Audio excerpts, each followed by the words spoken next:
சர்வசக்திக்கு என் வணக்கம். காரக ஜோதிடம் அரியலூர் திருஞான சம்பந்த ஜோதிடர். தமிழுக்கு 240 எழுத்து. அந்த 240 எழுத்துக்கு தனித்தனி எண்ணியத்தை கொடுக்கப்பட்டு அவையில் வார்த்தை அடிப்படையில் நான் இதன் மூலமாக ஆயுசு சொல்லி கொண்டு வருகின்றேன். 9 கிரகத்துக்கும், கிரகங்கள் 9க்கும், 20 நட்சத்திரத்துக்கும், யோக பாகங்கள் அனைத்திற்கும், 12 சாணத்துக்கும் இந்த எண்கிடம் நான் உருவாக்கப்பட்ட எண்கிடம் வார்த்தை அடிப்படையில் முன்னோர்கள் என்ன சொன்னார்களோ அது அத்தனையுமே இந்த எண்கிட பிரகாரம் யோக பாகங்கள் தந்து கொண்டு வருகிறது. ஆனால் ஜாதகம் என்பது ஒரு சொற்கள் தான், ஒரு சொற்கள் அடிப்படையில் தான் அமைந்துள்ளது. அதை தான் ஜோதிடத்துக்கு எந்த ஆதாரமும் இல்லை அப்படிங்கிறது சொன்னாங்க இல்லையா, அதையெல்லாம் மாற்றி அமைக்கிறது நான் உருவாக்கப்பட்ட தமிழ் ஜோதிடம். ஒவ்வொரு வார்த்தை அடிப்படையிலும், ஒவ்வொரு சாணத்தை அடிப்படையும் கிரகங்கள் அத்தனையும் ஏற்றுக்கொண்டு யோகங்கள் தந்து கொண்டு இருக்கின்றது என்பதைத்தான் இந்த தமிழ் ஜோதிடம் சொல்லப்பட்டு வருகிறது. ஆண்டு மக்களுக்கு எப்படி யோகம் தருது, வார்த்தையில் தான் யோகம் தருது. அப்போ என்கிறம் முன்னால் உள்ள ஜோதிடர்களை கேட்டிருப்பாங்க, இதெல்லாம் உண்மையாக பொய்யான்னு எப்படி சொல்கிறீங்க, அவங்க எந்த அடிப்படையை வச்சு பலன் அமைச்சாங்க அப்படின்னு சொல்லியிருக்கான். அந்த காலத்தில் ஏதோ ஒரு வகையில் வார்த்தை அடிப்படையே ஜாதக பலம் உருவாக்கியிருக்காங்க. ஆனால் இப்போ நான் உருவாக்கப்பட்ட எண்கிடம் அதையெல்லாம் உண்மைன்னு நிரூபிக்கப்படுகிறது. ஜோதிட உண்மை, பலன்கள் உண்மை, வார்த்தை அடிப்படை ஜாதக பலம் கணிக்கப்பட்டது உண்மை என்பதெல்லாம் இந்த வீடியோக்கள் மூலமாக நிரூபிக்கப்படுகிறது. தமிழின் ஜோதிடம், இதுக்கு நவக்கிரக தமிழின் ஜோதிடம், எண்கிற ஜோதிடம் என்று பெயர். ஆனால் என்னுடைய ஜோதி நிலையத்துக்கு காரக ஜோதிடம் அரியலூர் காரக ஜோதிடம். இந்த எண்கிடம் முன்னோர்கள் என்ன சொன்னாங்களோ அது அப்படியே இந்த எண்கிட பிரகாரம் உண்மையில் அப்படியே கக்குதியா உண்மையிலே பேசப்பட்டு வருகிறது. ஆனால் ஜாதகம் என்பது ஒரு வார்த்தை அடிப்படையிலே நடந்து கொண்டு வருகின்றது. சரி, அடுத்ததாக பலனுக்கு போவோம். ஆனால் ஜாதகம் என்பது அக்னி என்பது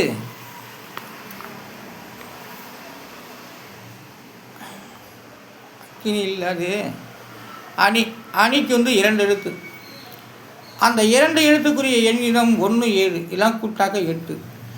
அதோட விதி என்பது 8. 8ஆம் இடம் தான் அணியாக வரிசை கோத்து நிற்பது, சங்கிலி போராட்டம், மாணவர்கள் வரிசை நின்று செல்வது, பெரியவர்கள் சிறியவர்கள் எல்லாமே வரிசையாக நின்றால்தான் அதுக்கு ஒரு மரியாதை. அதான் அணி, அதுக்கு அணி என்று பெயர், அதுக்கு வரிசை என்று பெயர்.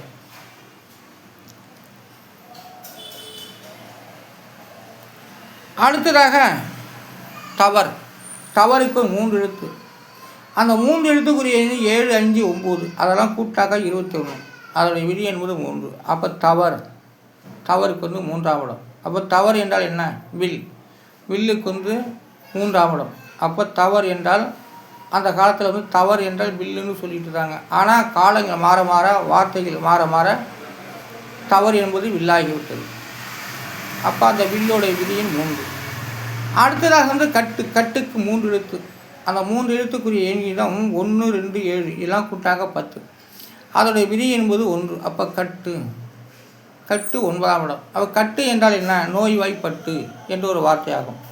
ஆனால் கட்டு என்பது நோய்களையே குறிக்கக்கூடிய வார்த்தை. அடுத்ததாவது பிணி என்றால் 2 எழுத்து. பிணிக்கு 2 எழுத்து. அந்த 2 எழுத்துக்குரிய எண்ணிடம் 1, 7 எல்லாம் கூட்டாக 8. அப்போ பிணி 8ஆம் இடம். பிணி என்றால் நோய் தான், பிணின்னா நோய் தான், அது சந்தேகமே இல்லை. அடுத்ததாவது கனி 3 சுழினி. அப்போ கனிக்கு 2 எழுத்து. அந்த 2 எழுத்துக்குரிய எண்ணிடம் 1, 7 எல்லாம் கூட்டாக 8. அப்போ கனி 8ஆம் இடம். கனி என்பது கண்ணியை குறிக்கும் அல்லது கருதியை குறிக்கும், கருதி. அதனால் கனி என்று சொல் அந்த காலத்தில் கன்னி கனியாக சொல்லி கொண்டு வந்திருக்கிறார்கள். அதனால் அதான் கனி என்ற ஒரு வார்த்தைக்கு விதியின் 8. கனி என்றால் கன்னி. அடுத்ததாகவும் கனிக்கு 1, 7 எல்லாம் கூட்டாக 8. அடுத்ததாக கனி என்றால் வேங்கை மரம், ஒரு மர வகையில் கூட சேர்ந்தது கனி என்றால். அடுத்ததாக சித்தத்துக்கும் 4 எழுத்து. அந்த 4 எழுத்துக்குரிய எண்களிடம் 1, 4, 7, 7 எல்லாம் கூட்டாக 22. அதோட விதி என்பது 4. அப்போ சித்தத்துக்கு விதியை 4, சித்தத்துக்கு உல என்று அர்த்தமாகிறது.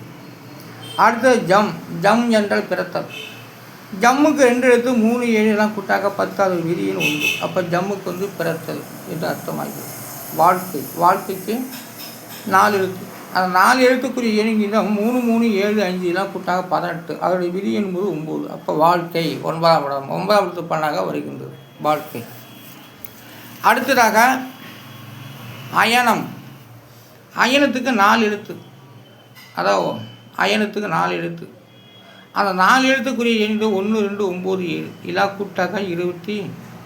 அதனுடைய விதி என்பது 3. அப்போ அயனம். அயனம் என்றால் உறைவிடத்தை குறிக்கிறது. அயனம் என்றால் விதியின் 3. வயனம் என்றால் உறைவிடம். அடுத்ததாக வந்து வாழ் என்ற ஒரு வார்த்தைக்கு வந்து 2 எழுத்து. அந்த 2 எழுத்துக்குரிய எண் 3 3 அதை கூட்டாக 6. அப்போ வாழ் என்ற ஒரு சொல்லுக்கு 6ஆம் எழுத்து பலன். அடுத்ததாக வந்து வாழ்வுக்கு 3 எழுத்து. அந்த 3 எழுத்துக்குரிய எண்களும் 3 3 7 எல்லாம் கூட்டாக 13. அதோட விதி என்பது 4.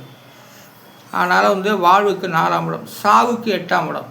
சாவு என்று சொல்லுக்கு 1 7 அதெல்லாம் கூட்டாக 8. அப்போ சாவு என்று சொல்லுக்கு வந்து 8ஆம் இடம். அடுத்ததாக வந்து கட்கம் என்றால் வாள். அந்த கட்கத்துக்கு 4 எழுத்து. அதுக்கு 4 எழுத்துக்குரிய எண்கள் 1 2 1 7 எல்லாம் கூட்டாக 11. அதோடைய விதி என்பது 2. அப்போ கட்கத்துக்கு வந்து விதி எண் 2. கட்கம் என்றால் வாள். அடுத்தது அடல் என்றால் ஒளி. அப்போ அடலுக்கு வந்து 3 எழுத்து. அந்த 3 எழுத்துக்குரிய எண்கள் 1 5 1 7 1 5 1 எல்லாம் கூட்டாக 7 தான். அப்போ அடல் என்றால் ஒளி. விதிர்ப்புக்கு வந்து 6 எழுத்து. அந்த 6 எழுத்துக்குரிய எண்ணும் 6 8 9 6 2 எல்லாம் கூட்டாக 31. அதோடைய விதி என்பது 4. அப்போ விதிர்ப்பு என்றால் நடுக்கம். விதிப்பிற்கு வந்து விதி எண் 4.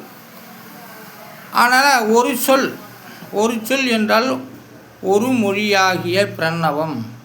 அது பிரணவத்தில் வரும். ஒரு சொல்லுங்கிறது மந்திரமாக இருக்கும். அதனால் 3 5 5 1 எல்லாம் கூட்டாக 14. அதோட விதி என்பது 5. அப்போ ஒரு சொல்லுடைய விதியின் 5. மிடிக்கு 2 எழுத்து. 2 6 எல்லாம் கூட்டாக 8. அப்போ மிடிக்கு வந்து 8ஆம் இடம். மிடி என்றால் தரித்திரம். ஆனால் சரத்துக்கு 3 எழுத்து. அந்த 3 எழுத்துக்குரிய எண்ணிக்கை 3 7 எல்லாம் கூட்டாக 13. அதோட விதி என்பது 4. அதனால் கோபசக்திக்கு வந்து 5 எழுத்து. அந்த 5 எழுத்துக்குரிய எண் 6 9 3 7 8 எல்லாம் கூட்டாக 36 33. அதோடைய விதி என்பது 6. கோபசக்தி வந்து விதியின் 6. கோபசக்தினே 6 துர்க்கை தான். துர்க்கை வந்து கோபசக்தி. அதுதான் கோபசக்திங்கிறது அந்த காலத்தில் சொல்லியிருக்காங்க. துர்க்கையை போட்டு கோபசக்தியாக வழங்கியிருக்காங்க. அந்த கோபசக்திக்கு வந்து விதியின் 6. அது துர்க்கை. கோபசக்தினா துர்க்கை தான் குறிக்கும். போர் சக்தி 5 எழுத்து. அந்த 5 எழுத்துக்குரிய எண்கள் தான் 5 9 3 7 8 எல்லாம் கூட்டாக 32. அதோட விதி என்பது 5. அப்போ போர் சக்தி என்றால் 6 காளி. புருஷ சக்திக்கு வந்து விதியின் 7. வீரன் விதியின் 4.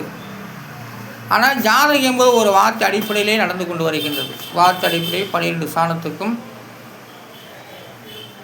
நான் உருவாக்கப்பட்ட தமிழ் ஜோதிடம் வார்த்தை அடிப்படையிலும் கிரக அடிப்படையிலும் 20 நட்சத்திர அடிப்படையிலும் எண்ணற்ற கிரகங்கள் அடிப்படையும் உபகிரகங்கள் பிரைவேட் தனியார் கிரகங்கள் அத்தனைக்கும் மனுஷ மக்கள் அத்தனைக்குமே என் தமிழின் ஜோதிடம் வாழ்வு கொடுக்கும், வாழ்வு தரப்போகிறது என்பதை நான் உறுதியாக சொல்கிறேன்.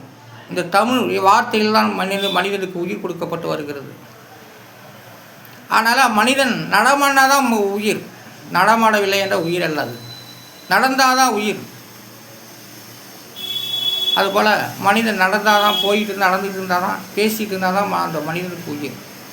ஒன்றுமே இல்லைன்னா அந்த உயிர் இழந்து போச்சுன்னு அர்த்தம். ஆனால் ஜாதகம் என்பது ஒரு வார்த்தை அடிப்படையிலே 9 கிரகத்தின் அடிப்படைக்கும் பொருந்தி வருகிறது. 9 கிரகத்துக்கும் 12 சாணத்துக்கும் இந்த தமிழ் எண்ணி ஜோதிடம் அனைத்து பெயர்களுக்கும் யோகத்தை தந்து கொண்டு வாழ்வு கொடுக்கப்பட்டு வருகிறது. இது தெரியாமல் இருந்திருக்கலாம். ஆனால் நான் இது உருவாக்கி இதன் மூலமாக சொல்லிக் கொண்டு வருகின்றேன். ஆனால் இதன் மூலமாக தமிழ் ஜோதிடத்தின் மூலமாக பலன் சொல்லிக் கொள்ளலாம், பலனை தெரிந்து கொள்ள முடியும்.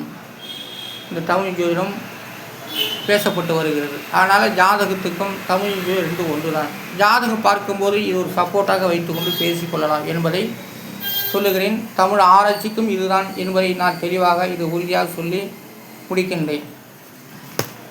இந்த யூடியூப் இந்த சேனலுக்கு வந்து சப்ஸ்கிரைப் பண்ணுங்கள், லைக் கொடுங்க, கமெண்ட் பண்ணுங்கள்.